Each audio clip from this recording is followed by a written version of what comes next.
मी reverend R.H. Bhambar, Pune. आज आपण वचनावर चिंतन आणि मनन करणार आहोत.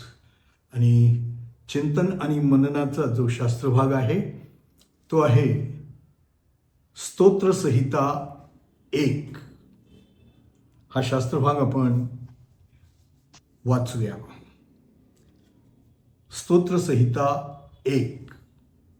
धन्य तो पुरुष जो दुर्जनांच्या मसलतीने चालत नाही, पापी जनांच्या मार्गात पाऊल घालीत नाही आणि धर्मनिंदकांच्या बैठकीत बसत नाही, तर परमेश्वराच्या शास्त्रात रमतो. त्याच्या शास्त्राचे अहोरात्र मनन करतो. जे झाड पाण्याच्या प्रवाहाजवळ लाविलेले असते, जे आपल्या हंगामी फळ देते, ज्याची पाने कोमत नाहीत, अशा झाडासारखा तो आहे. आणि जे काही तो हाती घेतो ते सिद्धीस जाते. दुर्जन तसे नाहीत, ते वाऱ्याने उडून जाणाऱ्या भुसासारखे आहेत. यामुळे दुर्जन न्यायसमयी टिकावयाचे नाहीत, पापीजन धार्मिकांच्या मंडळीत उभे राहावयाचे नाहीत. कारण धार्मिकांचा अयुक्रम परमेश्वराला अवगत असतो, पण दुर्जनांचा अयुक्रम नष्ट होतो. परमेश्वर ही वचने आम्हा प्रत्येकाकरता आशीर्वादित अशी करो. प्रार्थना करू. स्वर्गीय प्रेमळ देवा, या समयी आम्ही तुझ्या वचनावर चिंतन मनन करणार आहोत. तेव्हा आम्हा सर्व ऐकणाऱ्यांचे कान तू मोकळे कर आणि आम्हाला तुझं वचन ऐकणारे आध्यात्मिक कान दे. प्रभू, तू आपल्या दासावर तुझी कृपा कर, जेणेकरून तुझं वचन तुझ्या लोकांपर्यंत अगदी सरळतेनं पोहोचविण्यात येईल. येशूच्या नावाने आमेन.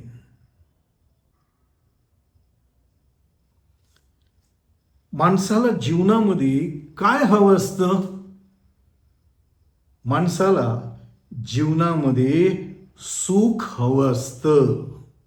सुखासाठी माणसांची सर्व धावपळ सुरू असते.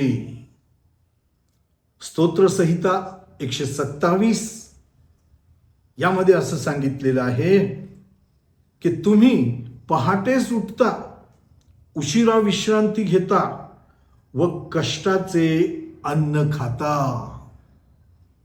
आणि हे वचन माणसांच्या जीवनामध्ये अगदी खरं आहे. होय प्रियांनो, आम्ही सुखासाठी कष्ट करतो, सुखासाठीच वेगवेगळ्या गोष्टी आम्ही करतो, काबाड कष्ट करतो. आणि याचा उद्देश एकच तो हा की आमचं जीवन हे सुखी असावं. आता सुखासंबंधात आम्हा प्रत्येकाच्या कल्पना ह्या वेगवेगळ्या असतील. भरपूर पैसा, उच्च शिक्षण, बंगला, मोटार गाडी, सर्व सुख साधने याद्वारेच सुख मिळतं असं काहींना वाटत असेल. पण प्रियांनो, हे मुळीच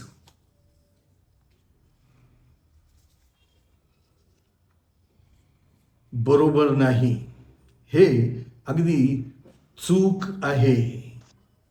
जीवनातील सुख हे छोट्या छोट्या गोष्टींद्वारे देखील मिळवता येतं. आणि नेमकी हीच गोष्ट राजा दावीद याने स्तोत्रसंहिता 1 मध्ये आमच्या समोर ठेवलेली आहे. होय प्रियांनो, सुख मिळविण्यासाठी मोठमोठ्या गोष्टींची आवश्यकता पाहिजे असं मुळीच नाही. तर जीवनातल्या छोट्या छोट्या गोष्टींनी देखील आम्हाला सुख मिळवता येतं. आणि यासाठी राजा दावीद याने आमच्यासमोर 2 चित्रे ठेवलेली आहेत. 2 फ्रेम आमच्यासमोर त्याने ठेवलेली आहेत. एक तर चांगल्या माणसाचं चित्र म्हणजे नीतिमान माणसाचं चित्र, आणि दुसरं वाईट माणसाचं चित्र, दुर्जनाचं चित्र, अनीतिमान माणसाचं चित्र. आणि हे दोघेही सुखाच्या शोधात आहेत. आणि म्हणून प्रथम आपण चांगल्या माणसाच्या चित्राकडे पाहूया. वचन 1 आम्हाला असं सांगतं की धन्य तो पुरुष, धन्य तो पुरुष. आता या ठिकाणी पुरुषवाचक शब्द वापरलेला आहे, म्हणून फक्त पुरुषच नाही तर यामध्ये स्त्रिया देखील अंतर्भूत आहे, यामध्ये स्त्रियांचा देखील समावेश आहे. आणि वचन म्हणतं की धन्य तो पुरुष. धन्य, धन्य या शब्दाचा अर्थ सुखी, समाधानी, आनंदी. पंडिता रमाबाईंनी आपल्या शास्त्रामध्ये हाच शब्द वापरलेला आहे आणि त्या म्हणतात की सुखी तो पुरुष, सुखी तो पुरुष. जो पुरुष किंवा जी स्त्री सुखी होऊ पाहते तिने पुढील गोष्टी करणं फार गरजेचं आहे. आणि वचन आम्हाला असं सांगतं की धन्य तो पुरुष जो दुर्जनांच्या मसलतीने चालत नाही. होय प्रियांनो, या ठिकाणी आम्ही पाहतो की वचन आम्हाला सांगतं की जो पुरुष किंवा जी स्त्री दुर्जनांच्या मसलतीने चालत नाही. आता चालणे, चालणे या शब्दाचे 3 अर्थ निघतात. आम्हाला एखादी गोष्ट करायची आहे आणि ती करण्याकरता आम्हाला सल्ल्याची गरज असते, मार्गदर्शनाची गरज असते, आणि मग आम्ही दुसऱ्यांचं मार्गदर्शन घेतो. ते एक प्रकारचं चालणं. आणि या चालण्यामुळं आमचं काम यशस्वी होतं. हे एक प्रकारचं चालणं. आणि दुसरं चालणं हे की एखादं लहान मूल आहे, लहान मूल रांगू लागतं, बसू लागतं, मग ते हळूहळू उभं राहण्याचा प्रयत्न करतं, आणि मग उभं राहिल्यानंतर ते मूल एक एक पाऊल पुढं टाकून चालू लागतं. आणि मग आम्ही पाहतो काही दिवसांनी तेच मूल घरामध्ये इकडं तिकडं दुडू दुडू पळत असतं, चालत असतं. हे एक प्रकारचं चालणं. आणि तिसरं चालणं म्हणजे आमची चालचलवणूक, आमचं वागणं, आमचं वर्तन, याला देखील चालणं म्हणतात. आणि हे तिन्ही प्रकारचे चालणे, हे तिन्ही प्रकारचं चालणं हे योग्य प्रकारचं असावं, कारण आपल्या चालण्यावरच आपलं सुख अवलंबून आहे. आणि म्हणून स्तोत्रकर्ता म्हणतो की धन्य तो पुरुष जो दुर्जनांच्या मसलतीने चालत नाही. होय प्रियांनो, पुढं आम्ही पाहतो की वचन असं म्हणतं की पापी जनांच्या मार्गात पाऊल घालीत नाही. पापी जनांच्या मार्गात पाऊल घालत नाही. होय प्रियांनो, पाऊल घालणं, उभं राहणं, या सर्व गोष्टींनी आम्हाला सुख मिळू शकतं. आमचं पाऊल टाकणं हे जपून आणि दक्षतेनंच झालं पाहिजे. होय प्रियांनो, उपदेशक 5वा अध्याय आणि वचन 1. उपदेशकाचं पुस्तक 5वा अध्याय आणि वचन 1. ते असं म्हणतं की तू देवाच्या मंदिरी जातोस तेव्हा सांभाळून पाऊल टाक. दुसऱ्या भाषेत आम्हाला असं म्हणता येईल की तू देवाच्या मंदिरी जातोस तेव्हा सांभाळून उभा राहा. होय प्रियांनो, आमचं पाऊल टाकणं हे सांभाळूनच असलं पाहिजे. जेव्हा लोकांची पावलं मंदिरात जपून आणि सांभाळून पडत नाहीत तेव्हा आम्ही पाहतो की मंदिरामध्ये आमचं जाणं उभं राहणं यामुळं मंदिरात भांडणं, वादविवाद, राजकारण या गोष्टी सुरू होतात. आणि म्हणून उपदेशक म्हणत आहे की तू देवाच्या मंदिरी जातोस तेव्हा सांभाळून पाऊल टाक. होय प्रियांनो, तुमचं आणि माझं पाऊल टाकणं कसं आहे? तुम्ही आणि मी मंदिरामध्ये कसे उभे राहतो?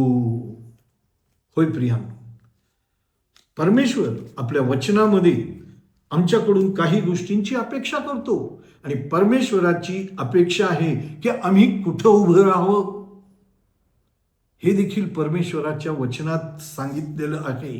आणि म्हणून आम्ही यहेजकेलाचं पुस्तक 22वा अध्याय आणि वचन 30, यहेजकेल 22 आणि 30 यामध्ये असं परमेश्वर म्हणतो की मी भूमीचा नाश करू नये म्हणून तिच्यातला कोणी तट बांधील, कोणी माझ्यासमोर देशासाठी तटाच्या खिंडीत उभा राहील याची मी वाट पाहिली, पण मला कोणी आढळला नाही. परमेश्वराची इच्छा आहे की आपल्या भूमीचा नाश होऊ नये म्हणून कुणीतरी त्या तटाच्या खिंडीमध्ये उभं राहावं. कुणीतरी त्या तटाच्या खिंडीमध्ये उभं राहावं. आता तटाची खिंड म्हणजे काय? तटाची खिंड म्हणजे प्रार्थना करणं. होय प्रियांनो, आणि परमेश्वराचं वचन आम्हाला सांगतं आणि परमेश्वर म्हणतो की मी पाहिलं कोणी तटाच्या खिंडीत उभा राहील की काय याची मी वाट पाहिली, पण मला कोणी आढळला नाही. या दिवसांमध्ये परमेश्वराला प्रार्थना करणारी लोक हवेत. विश्वास ठेवणाऱ्यांनी प्रार्थना करावी, ख्रिस्ती माणसाने प्रार्थना करावी आणि परमेश्वराकडं मध्यस्थी करावी. म्हणजे परमेश्वराचा कोप आमच्या भूमीवरून, आमच्या समाजामधून, आमच्या मंडळीमधून, आमच्या कुटुंबामधून नाहीसा होईल. परमेश्वराची इच्छा आहे की आमचं उभं राहणं हे खिंडीमध्ये असावं, म्हणजे आमचं जीवन हे प्रार्थनाशील असावं असं परमेश्वराला सांगायचं आहे. आम्ही कुठे आहोत? आमची उभं राहण्याची ठिकाणं ही कोणती आहेत याचा विचार आम्ही करणं गरजेचं आहे. काय मी वाईट वस्तीत उभा राहतो का? मी दारूच्या गुत्त्यात उभा राहतो का? मी पानाच्या टपरीवर उभा राहतो का? याचा विचार करणं फार गरजेचं आहे. कारण आमच्या उभं राहण्यानं, आमच्या पाऊल ठेवण्यानं आमचं सुख आम्हाला प्राप्त होऊ शकतं. म्हणजे आम्ही उभं राहून, योग्य ठिकाणी उभं राहून, परमेश्वर सांगतो त्या ठिकाणी उभं राहून आम्ही सुख मिळवू शकतो. होय प्रियांनो, पुढं वचन स्तोत्रसंहिता 1 आणि 1 मध्ये असं म्हटलेलं आहे की धर्मनिंदकांच्या बैठकीत बसत नाही. धर्मनिंदकांच्या बैठकीत बसत नाही. आणि या ठिकाणी स्तोत्रकर्ता हे सांगत आहे की आमच्या बसण्याने देखील आम्हाला सुख मिळतं. मग आम्हाला हा विचार करायचा आहे की मी कोणत्या बैठकीत बसतो, कारण त्यावरच माझं सुख अवलंबून आहे. माझी बैठक कोणती? आम्ही चांगल्या बैठकीतच बसलं पाहिजे. अनेक प्रकारच्या बैठकी असतात आणि एखादी बैठक चांगली किंवा वाईट हे कसं काय समजायचं? तर त्या बैठकीमध्ये चाललेल्या विषयावर आम्ही हे ठरवू शकतो की ही बैठक चांगली आहे की वाईट आहे. होय प्रियांनो, ज्या ठिकाणी ज्या बैठकीमध्ये माणसाची निंदा होत असते, परमेश्वराची निंदा होत असते, ती बैठक निश्चित अर्थानं वाईटच होय. तुम्ही आणि मी अशी बैठक टाळणं गरजेचं आहे. आमची बैठक ही चांगल्या प्रकारचीच हवी. आता ही एक आपली बैठक आहे. तुम्ही तुमच्या घरात आहात, मी माझ्या घरात आहे. तरी पण प्रभू येशू ख्रिस्ताच्या नावामध्ये आम्ही एकत्रित आलेलो आहोत. ही आमची एक धार्मिक बैठक. कारण आमच्या या बैठकीमध्ये परमेश्वराचं गौरव आहे, परमेश्वराची स्तुती आहे, परमेश्वराच्या वचनावर विचार विमर्श आहे. आणि म्हणून ही धार्मिक बैठक, परमेश्वराची इच्छा आहे की तुम्ही आणि मी अशाच बैठकीमध्ये भाग घ्यावा, अशाच बैठकीमध्ये आम्ही बसावं. अनेक प्रकारच्या बैठकी आम्हाला दिसून येतात. नाव्याच्या दुकानात बैठक असते, अनेक लोक असतात, ती त्यांची बैठक. आम्ही पाहतो नदीवर पाणी भरायला बायका येतात, पुरुष येतात, ती त्यांची एक बैठक असते. तिथं त्यांच्या बोलाचाली होत असतात. पानवठ्यावर लोक असतात, चावडीवर लोक असतात. अशा वेगवेगळ्या प्रकारच्या बैठकी आहेत. आणि त्या बैठकीमध्ये कोणता विषय चाललेला आहे, एखादा मनुष्य त्या ठिकाणी नाही आणि त्याच्याविषयी बोललं जाते का?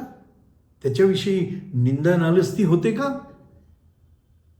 तर अशा बैठकीत तुम्ही आणि मी बसता कामा नये. कारण या बसण्यामुळं तुम्हाला आणि मला सुख प्राप्त होतं. त्या बसण्यावर तुमचं आणि माझं सुख अवलंबून आहे. आणि म्हणून तुम्ही आणि मी चांगल्या बैठकीतच बसावं, चांगल्या लोकांच्या बैठकीमध्येच आम्ही भाग घ्यावा. होय प्रियांनो, पुढं आम्ही पाहतो की वचन 2 असं म्हणतं, स्तोत्रसंहिता 1 आणि वचन 2 ते असं म्हणतं की तर परमेश्वराच्या शास्त्रात रमतो. परमेश्वराच्या शास्त्रात रमतो. जो पुरुष परमेश्वराच्या शास्त्रामध्ये रमतो तो धन्य पुरुष.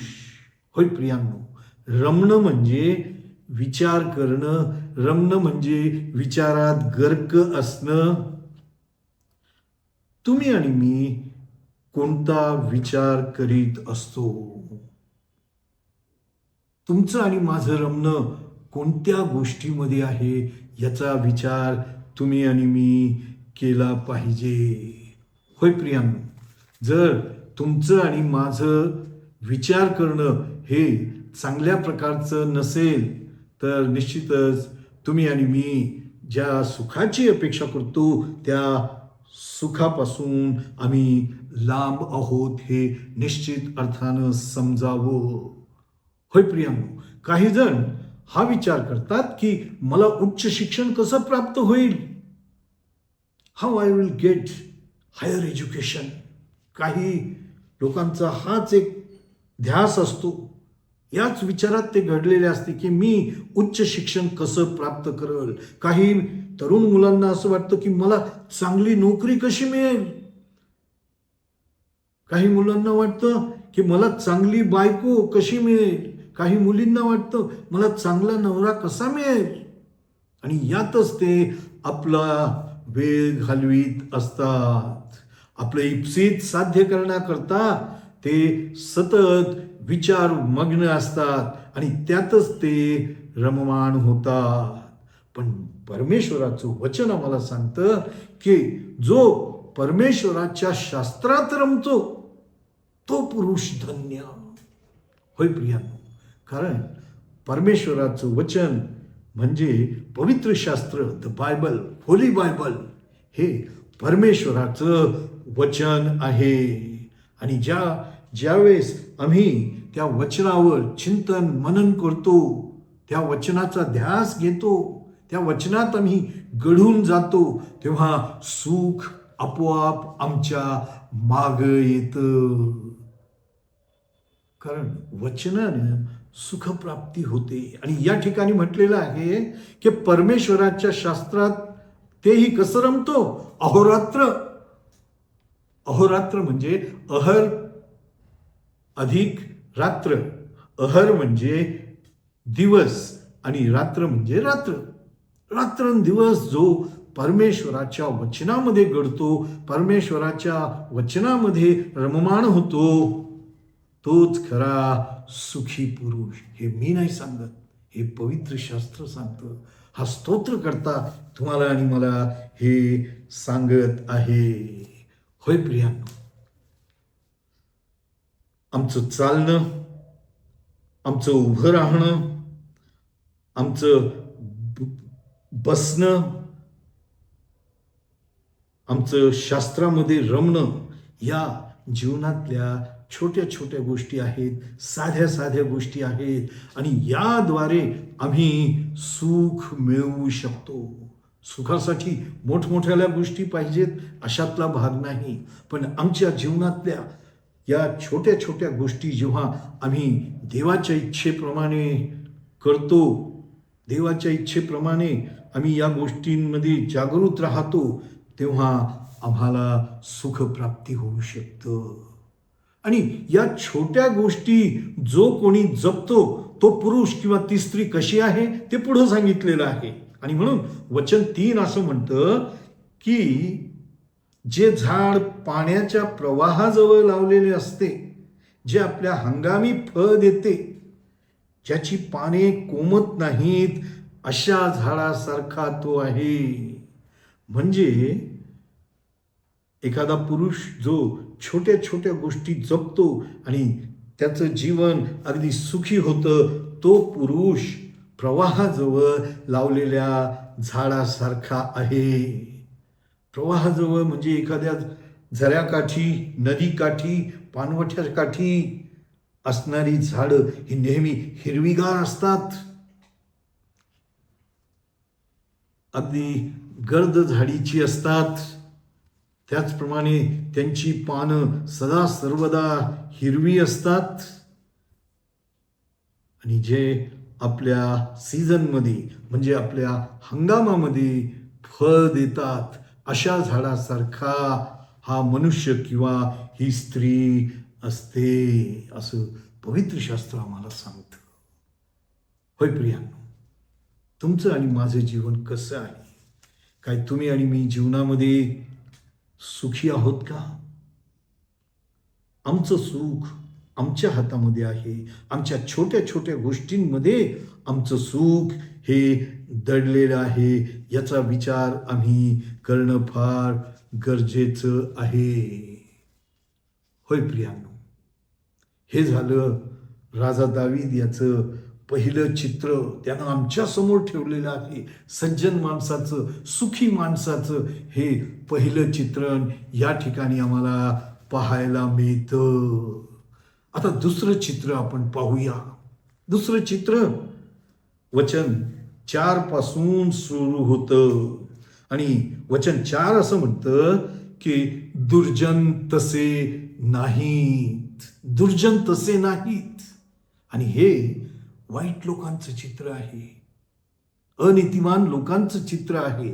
आणि यासाठी स्तोत्रकर्त्याने फक्त एकच उपमा वापरलेली आहे आणि ती उपमा म्हणजे भुसाची उपमा. भुसा हा लाकडाचा असतो. भुसा म्हणजे फोलपाट असतं, एखादं बीचं आवरण असतं. आणि हा भुसा कोणत्याही कामाचा नसतो. भुसा जर आम्ही हवेपुढं धरला, आम्ही भुसा फॅन खाली धरला, तर तो संपूर्ण घरभर इतस्तः पसरून जातो. दुर्जनांचं देखील अगदी तसंच आहे. दुर्जन आज आम्हाला फोफावलेला दिसेल, पण वाऱ्याच्या झोतापुढं तो अगदी नाहीसा होऊन जाईल. साधं वारं, हवा, वादळ या गोष्टींनी दुर्जन नेस्तनाबूत होईल. जसा भुसा उडून जातो तसं दुर्जनांचं होईल.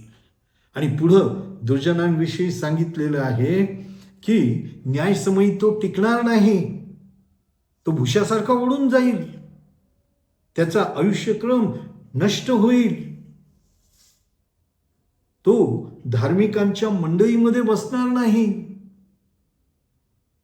आणि म्हणून आम्ही पाहतो की धार्मिकांच्या बैठकीत दुर्जन कधीच येत नाही, कधीच येत नाही. कारण